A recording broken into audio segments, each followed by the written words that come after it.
Bismillahirrahmanirrahim. Assalamualaikum warahmatullahi wabarakatuh. Waalaikumsalam warahmatullahi wabarakatuh. Alhamdulillah hamdan thayyiban mubarakan fih. Salatan wa salaman ala habibil mustafa al-akhyar alladhi ballagha ar-risalata wa adda al-amanah wa kashafa al-ghummah wa jahada fi sabili jihadihi hatta ataahu al-yaqin. Faya ikhwatal kiram, qala Allah Ta'ala fi kitabihil aziz, a'udzu billahi minasy syaithanir rajim. Ya ayyuhalladzina amanu taqullaha wa kunu ma'as shadiqin. Wa qala Allah Ta'ala aidan, wa man yuti'illaha war rasul فأولئك مع الذين أنعم الله عليهم من النبيين والصديقين والشهداء والصالحين وحسن أولئك رفيقا.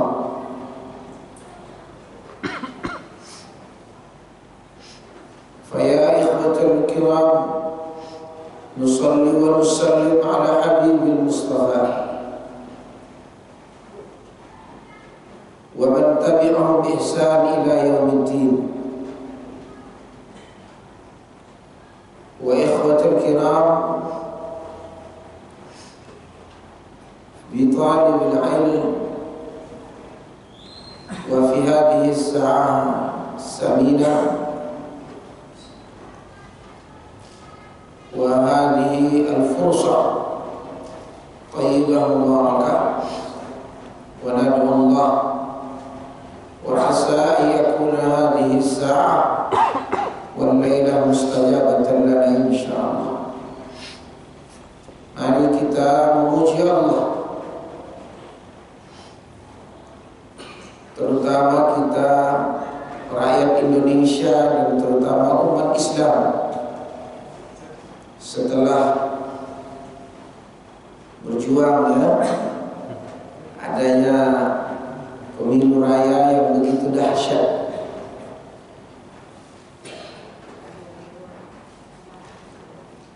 Dan saat ini tentu kita punya harapan besar.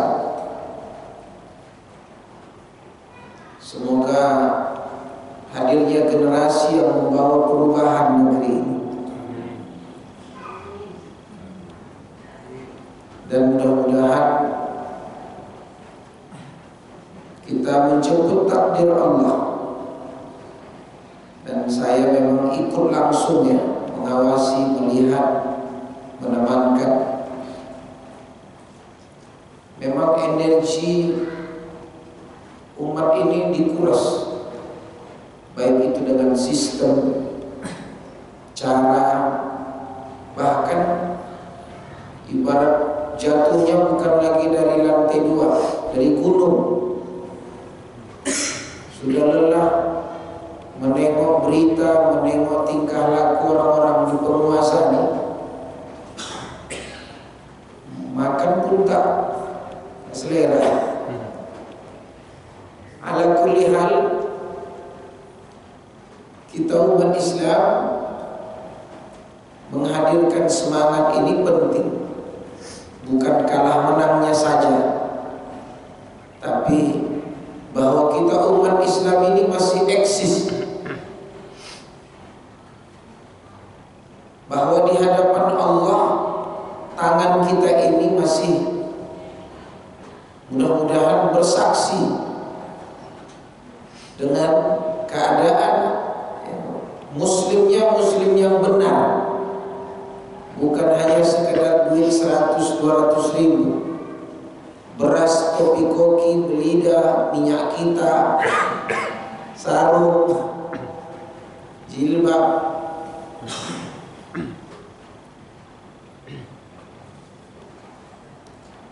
Baik,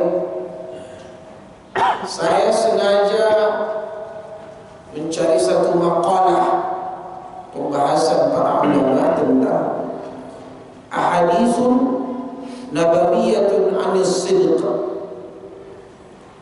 Beberapa hadis nabawi, karena saya diminta slotnya kan hadis. Rentetan hadis nabawi tentang jujur.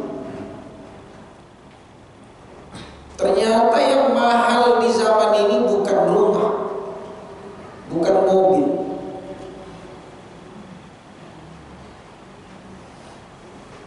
Yang mahal di zaman ini kejujuran. Betul? Yang mahal di zaman ini adalah kebenaran.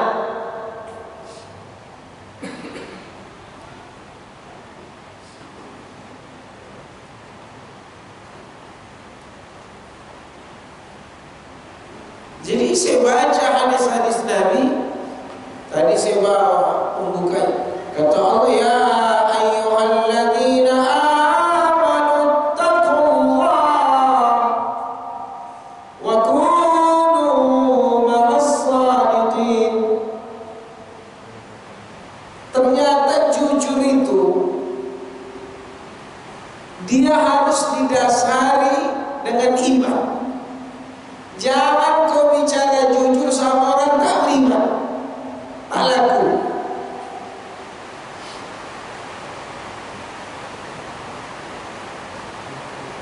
Percuma.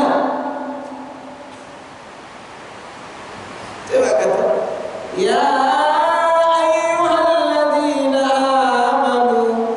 Imannya pun tak sembarang iman. Ittaqullah. Buktikan imanmu itu dengan bertakwa kepada Allah. Barulah kata Allah, hendaklah engkau bersama orang-orang yang jujur. Coba lihat.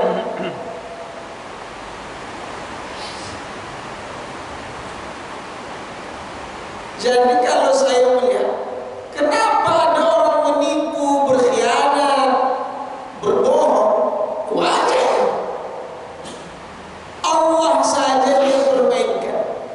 Imannya kulit kacang goreng.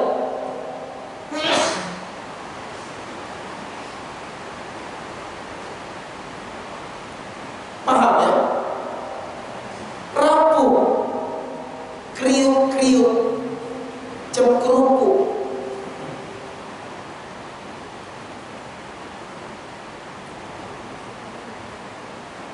Makanya Allah bilang, kenapa 13 tahun saya pernah ceramah di sini, sahabat itu diberikan materi pendidikan Islam itu akidah. Karena iman itu adalah jujur. Karena keimanan itu adalah kejujuran. Jadi jangan kau bicara jujur sama orang tak beriman, percuma, buang waktu.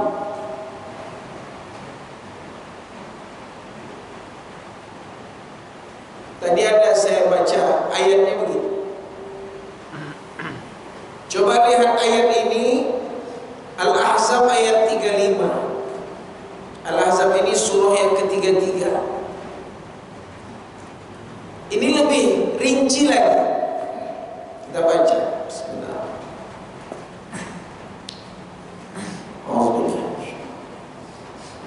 Innal muslimina wal muslimat wal mu'minina wal mu'minat wal qanitina wal qanitat was sadiqina was sadiqat was sabirina was sabirat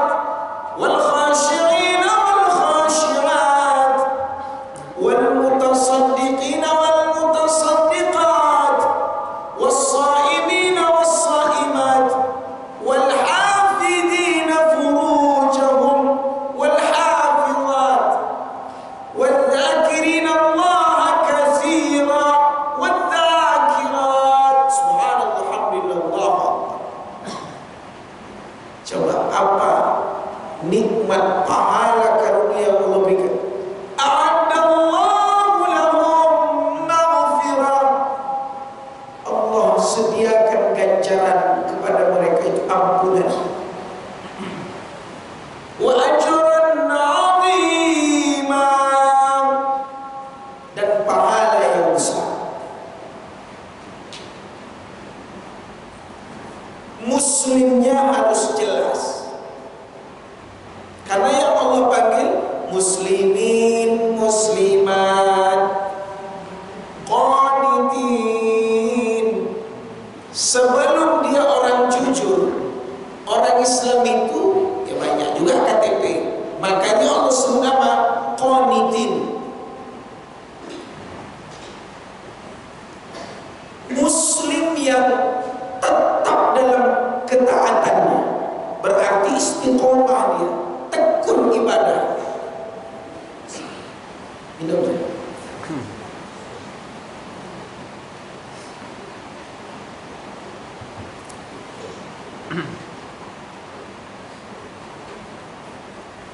Orang yang tekun ibadahnya, baik laki-laki maupun perempuan, dia jujur insya Allah.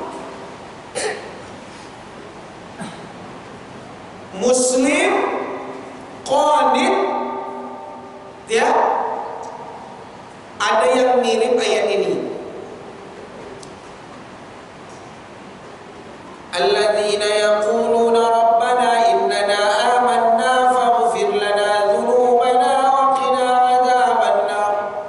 As-sabirin was-sadiqin wal qanitin wal munfiqin wal mustaghfirin bil ashar. Ali Imran ayat 15. Di sini detil, Muslim udah jelas tuh agamanya Islam, tapi harus taat, baru dia jujur.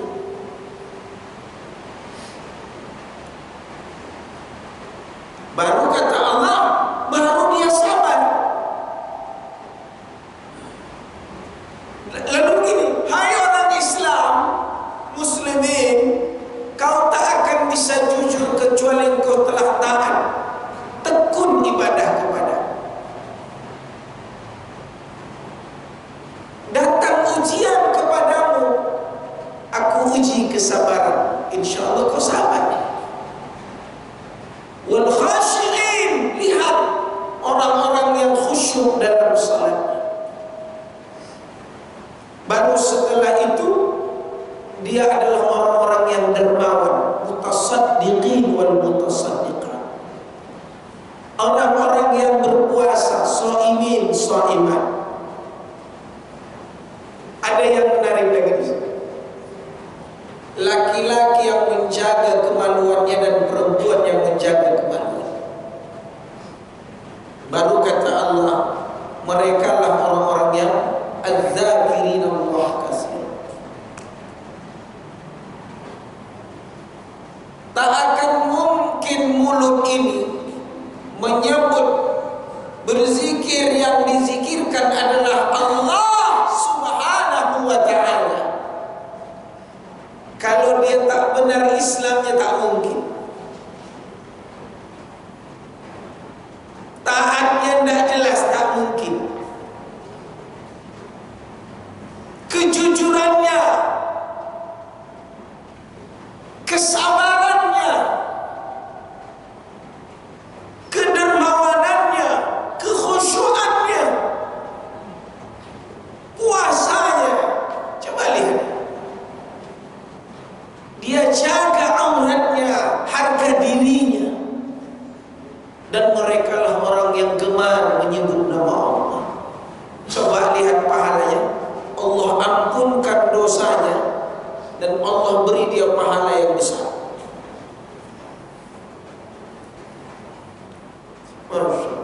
Kalau ketemu orang ini, saya yakin, seyakin-yakinnya, kalau ada ciri-ciri orang yang begini, kata Allah di surah Ahzab. Kenapa ini di surah Ahzab? Karena kisah surah Ahzab ini juga menarik. Kalau dibaca di awal zaghatil absar wa balaghatil qulubul hanajir wa tazunnuna billahi dzunun hunalika butuliyal mu'minun wa zulzilu zilzalan syadida. Waktu perang Ahzab tinggal 6 hari lagi, seluruh pasukan kaum musyrikin itu sudah berkumpul ingin menyerang Madinah. Sahabat dikumpulkan, ide Salman Al-Farisi disuruh menggali separuh kota Madinah.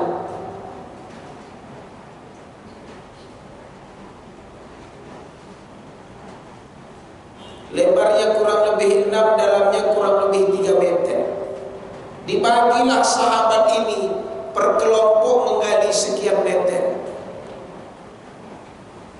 Ketika itu makanan tak ada, sampai-sampai Nabi menyandal perutnya pakai batu.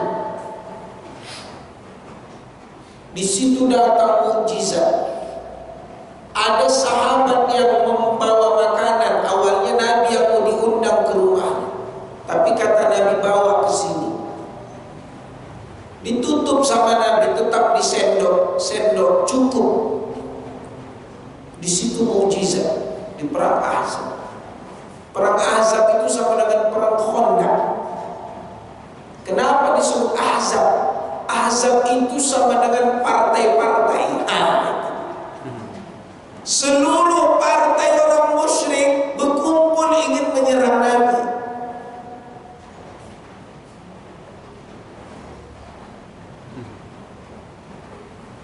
Saya bukan ingin menyambungkan dengan pemilu 2024. Maksud saya, kita jangan perlu sedih, gak perlu takut yang ada di TV, yang penipu-penipu berdasi, gak perlu takut.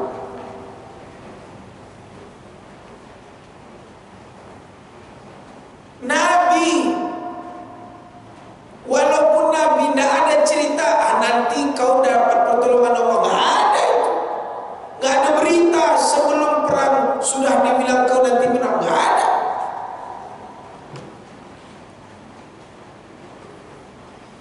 Nabi hanya berusaha, ada musyawarah, ada usaha, urusan pertolongan Allah itu belakangan.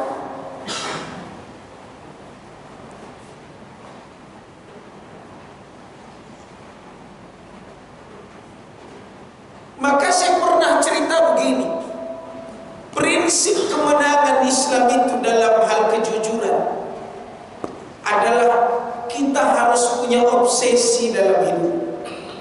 Orang yang benar, orang yang jujur, mereka gak pernah putus asa.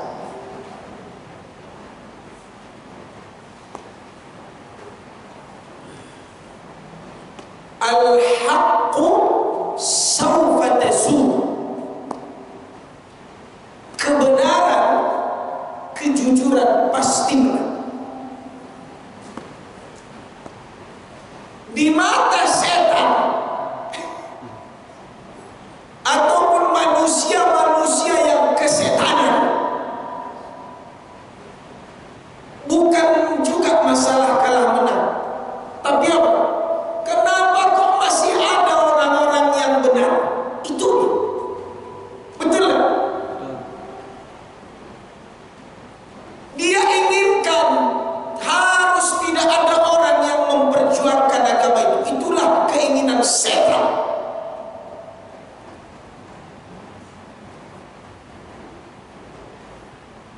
Baru dia merasa menang.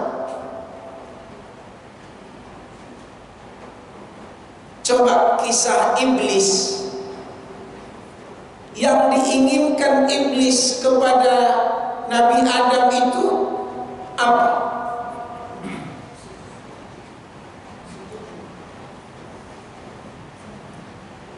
Ujiannya bukan hanya di surga, ya kan? Coba di surga aja ada ujian. Makanya sebagian ulama mengatakan surganya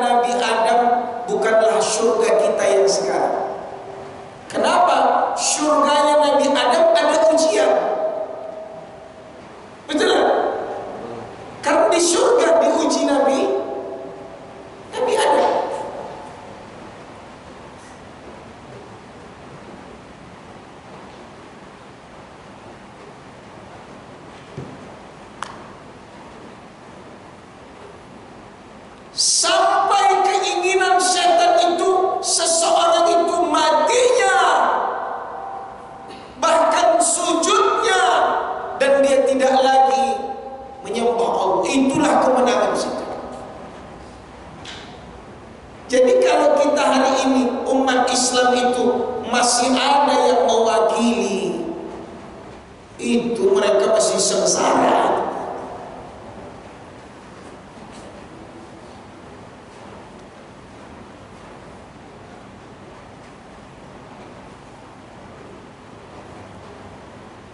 Mereka masih sengsara.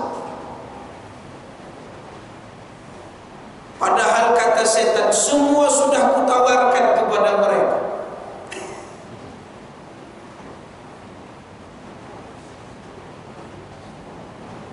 Kenapa dia masih memilih kebenaran? Makanya sebahagian ulama tafsir menafsirkan as-sidqu itu bukan jujur tapi benar. Selain jujur tapi adalah benar.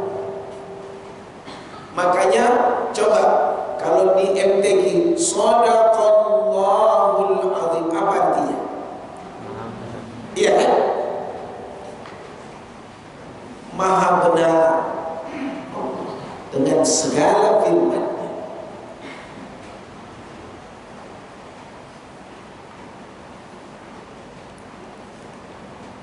Hanya saja, ini saya tanya, kita ini ketika bicara tentang agama atau yang 5 tahun, saya cuma bilang, Anda di pihak yang mana? Yang benar atau yang salah? Itu saja. Berapa tahun Nabi berada dalam kebenaran dan siksaan? Coba lihat, kebenaran dan siksaan itu sepaket.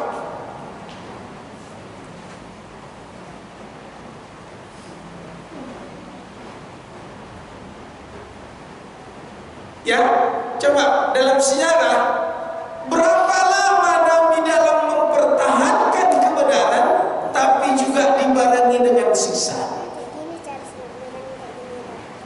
Apakah Nabi menyerah? Tidak.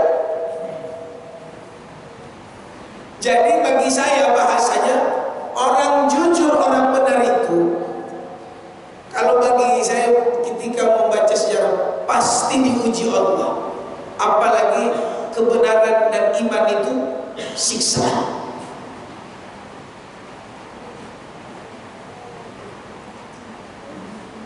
Contoh, kenapa Allah sebut wadhkur fil kitabi Ibrahim, wadhkur fil kitabi Ismail, innahu kana siddiqan nabiyya. Coba, Nabi Ibrahim apa saja siksaan yang diterima?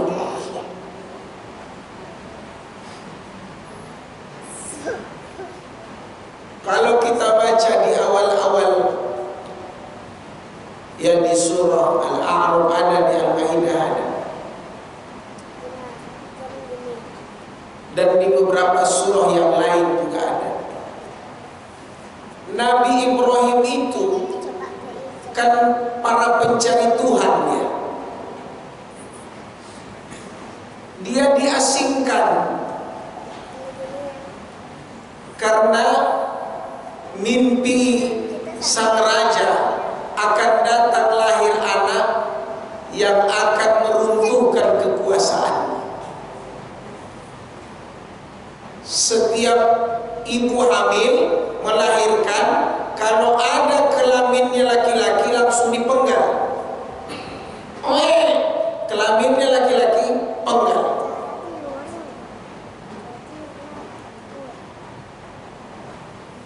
Maka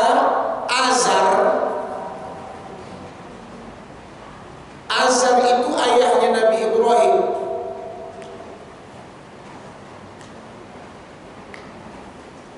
Mengasingkan istrinya yang lagi hamil keluar kota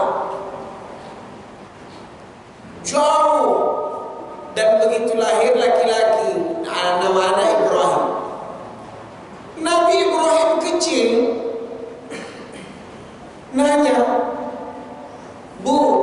kita mana?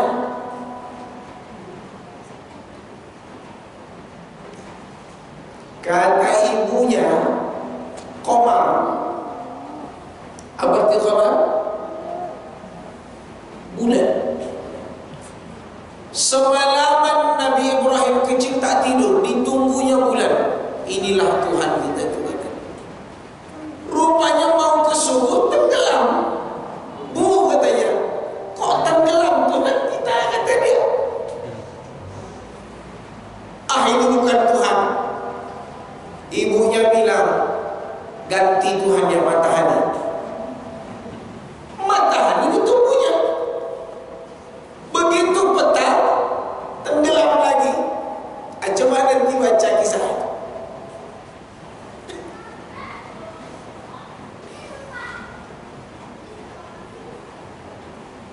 Bahkan kisah Nabi Ibrahim itu,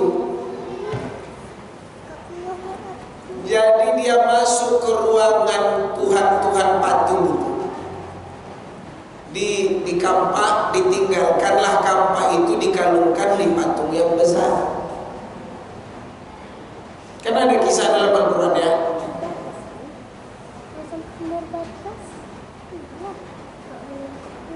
Itu semuanya adalah bentuk keimanan dan kejujuran. Karena setan-setan tadi udah kalah logika. Tak ada, bakar.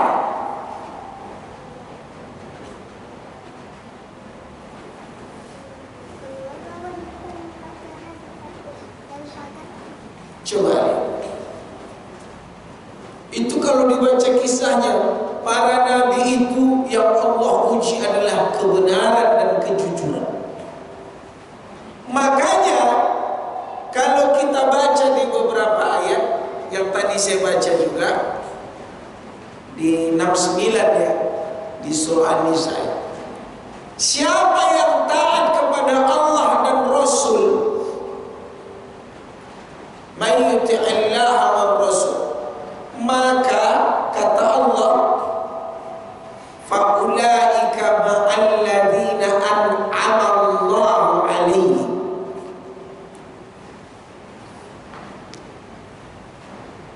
Saya pernah bilang begini, ayat inilah yang sekaligus menafsirkan surah Al-Fatihah, siratal ladzina an'amta alaihim.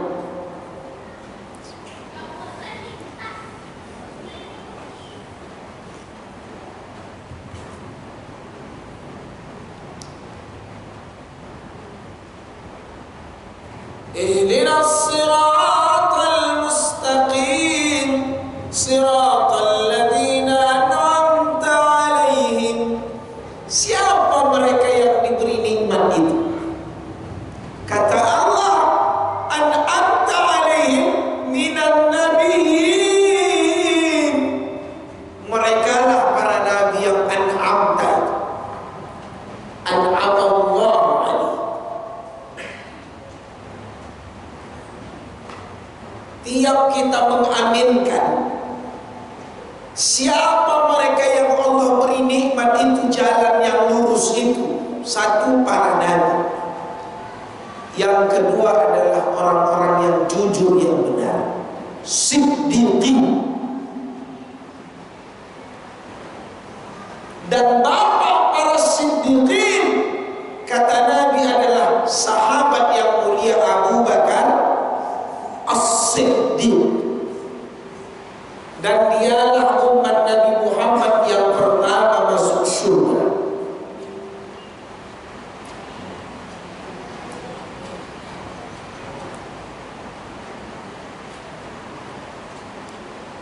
Asy-syuhada yang ketiga, orang-orang yang syahid. Nah, kita bayangkan itu siapa Hamzah, siapa Hanzalah, ghasilul malaikah. Dia baru nikah Lailatuz Zufaqa, malam pertama honeymoon. Perang berkecamuk. Setelah dia mendatangi istrinya, dia berangkat perang, belum sempat mandi junub. Bahkan ada hadisnya, aku melihat malaikat memandikannya, kata Nabi. Dan banyaknya tusukan pedang ketika di dalam perang itu ditemukan tubuhnya, padahal dia baru nikah semalam.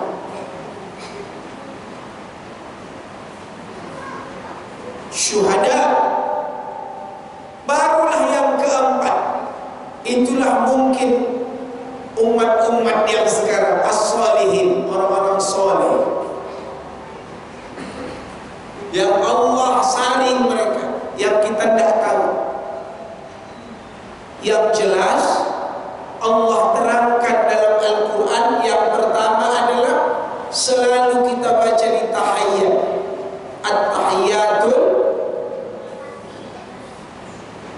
Assalamualaikum ayyuhan nabi rahmatullahi, assalamu alayna wa ala ibadillahi salih.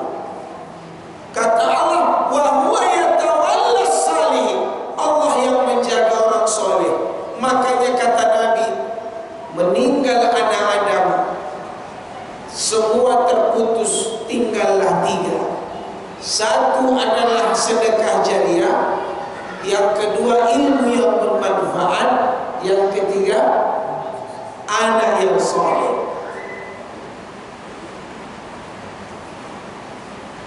Ini empat ini. Jadi betapa mulianya predikat yang Allah berikan, ganjaran yang Allah berikan kepada sifat yang melekat pada seseorang. Itulah dia kebenaran dan kejujuran.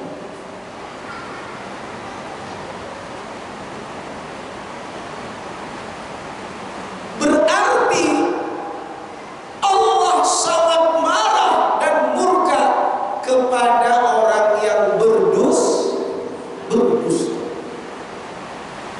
Ara'aital ladzi yukadzib.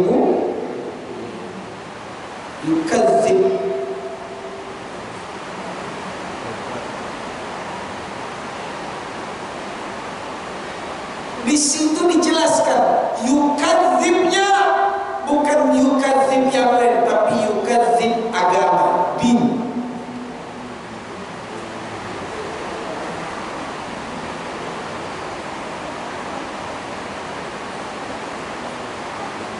Dia bohongi agama, berarti secara tidak langsung yang dia bohongi adalah Allah dan Rasul. Coba, siapa yang terkenal dalam sejarah digelari Musailamatul Kadzdzab?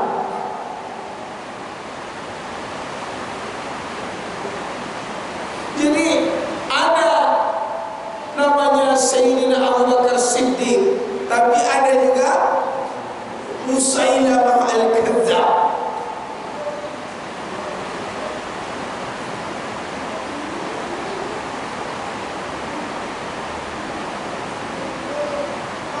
Baik, ini coba saya baca beberapa hadis.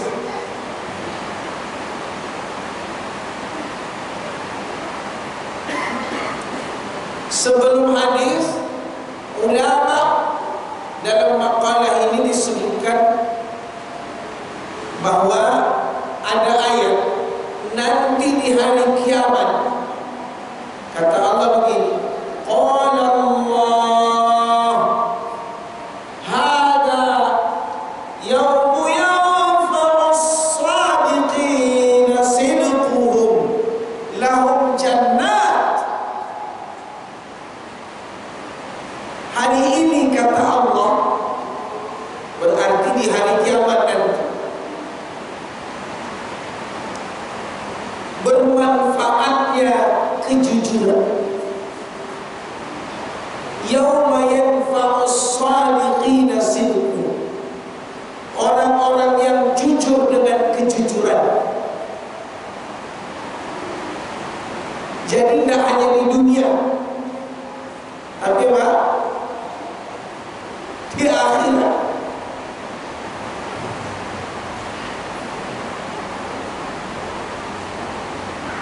Bapak Ibu, contoh nih, contoh.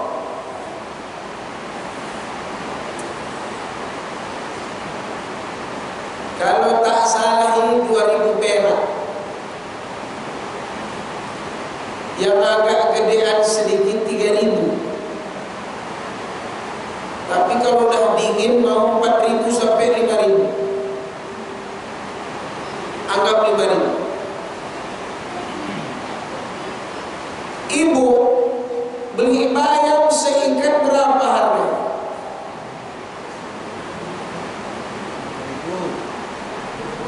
Bayam seikat berapa? Anggaplah 3000 ya. Banyak. 4. Udah naik harga bayam. Dulu 5000 3 kan?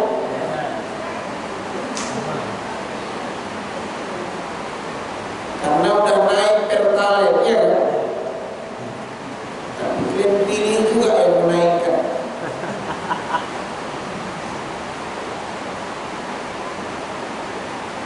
Perhatikan, 4000 kau beli ke pasar, kau bersihkan, kau cuci, kau rebus, dihidang di meja makan,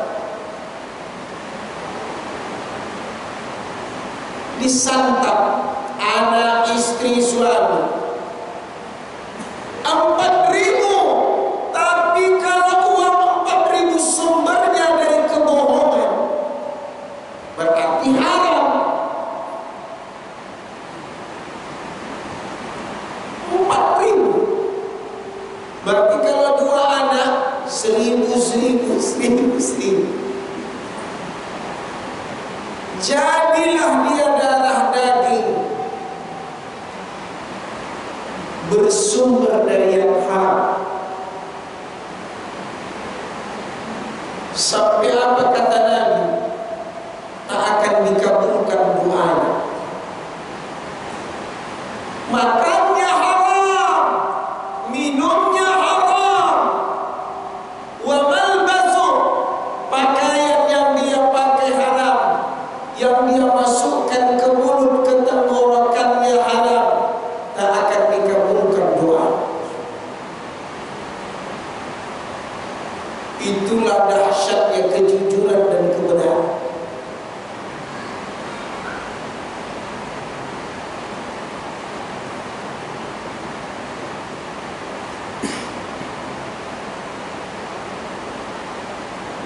Turunlah seorang pengembala yang berstatus budak dari pegunungan, lewat di depan Sayyidina Abu Bakar, Sayyidina Umar.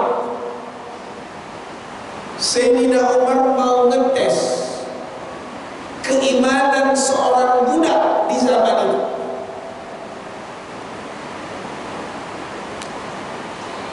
Hei, kalau kita bilang hei budak, kira-kira begitulah ya. Hamba saya, sini, aku mau beli satu ini kambing ini. Dia pengembala, seorang budak di zaman itu. Kata Khalifah, jual satu untukku ini, nah. Bilang aja nanti ke majikanmu bahwa ini domba ini diterkam serigala 1 ekor.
didengar padahal khalifah di luar. Andai rumah itu kata